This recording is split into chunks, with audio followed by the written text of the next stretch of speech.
ام المومنین حضرت عائشہ صدیقہ رضی اللہ عنہا سے انہوں نے پوچھا کہ نبی کریم صلی اللہ علیہ وآلہ وسلم رمضان میں رات کو کتنی رکعتیں پڑھتے تھے؟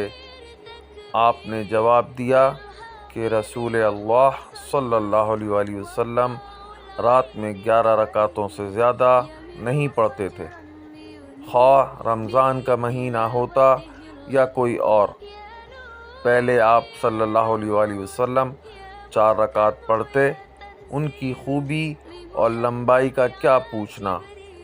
پھر آپ صلی اللہ علیہ وآلہ وسلم 4 رکعت اور پڑھتے، ان کی خوبی اور لمبائی کا کیا پوچھنا۔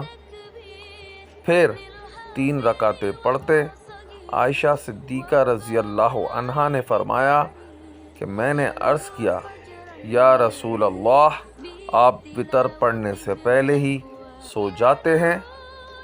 اس پر آپ صلی اللہ علیہ وآلہ وسلم نے فرمایا کہ عائشہ رضی اللہ عنہا، میری آنکھیں سوتی ہیں لیکن میرا دل نہیں سوتا۔